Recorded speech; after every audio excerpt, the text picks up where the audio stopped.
বন্ধুরা দেখুন, আজ থেকে আরম্ভ হয়েছে মেঘলা এবং এক ফোঁটা এক ফোঁটা করে বৃষ্টি পড়তেও আরম্ভ হয়েছে। যাক, আমাদেরও একটু আরাম হবে শরীরে এবং গাছগুলোও আরাম পাবে।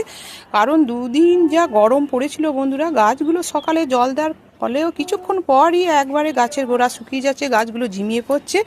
তাই এই স্বস্তির হাত থেকে বাঁচতে যদি একটু বৃষ্টি হয় তো খুবই আনন্দ লাগে বন্ধুরা। একটু হাওয়াও দিচ্ছে, দেখুন গাছগুলো একটু আমি বিকালে জল দিয়েছি, তার ফলেই একটু বেশ সতেজ আছে। কিন্তু এই রকম যদি এই দুদিন যা গরম পড়েছে, এতক্ষণ গাছগুলো নুয়ে পড়ার কথা, কিন্তু এই যে আবহাওয়ার কারণে গাছগুলো সতেজ আছে। তাই দেখুন কত সুন্দর লাগছে এইরকম মেঘলা আকাশ, আর এইরকম দু এক ফোঁটা বৃষ্টি পড়তে আরম্ভ হয়েছে। আপনারাও নিশ্চয়ই এইরকম গাছ নিয়ে খুব এই প্রচণ্ড গরমে চিন্তায় পড়েছিলেন।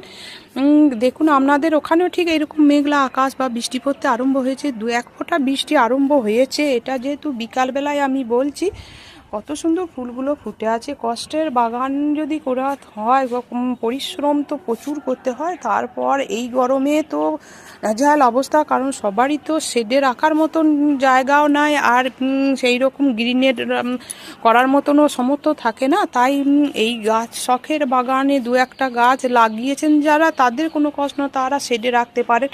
কিন্তু যাদের এই রকম অনেকগুলো একটা দুটো গাছ করতে করতে যদি প্রচুর গাছ হয়ে যায়, তাদেরই সমস্যা। দেখুন গাছগুলো এখনও বেশ ভালো আছে। দেখুন এইখানে বৃষ্টি পড়তে আরম্ভ হয়েছে, আমি দেখাচ্ছি আমার ছাদে। দেখুন এক ফোঁটা করে বৃষ্টি পড়তে আরম্ভ হয়েছে। বৃষ্টি দেখুন ফোঁটা পড়তে আরম্ভ হয়েছে, বেশ ভালোই লাগছে। গাছগুলো একটু নাইট্রোজেন জাতীয় খাবার, যেটা প্রকৃতির খাবার, সেটা পেয়ে যাবে।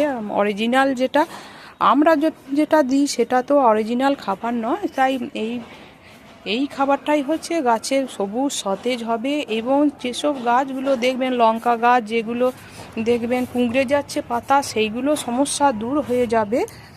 লঙ্কা গাছ কুঁকড়ে যাওয়ার একটা ওইটাই হচ্ছে বৃষ্টির জল পেলে সেই কুঁকড়ে যাওয়া গাছ একবার সুস্থ হয়ে যায়, পাতা কুঁকড়ানোটা আর থাকে না। একটা বিরাট ওষুধ।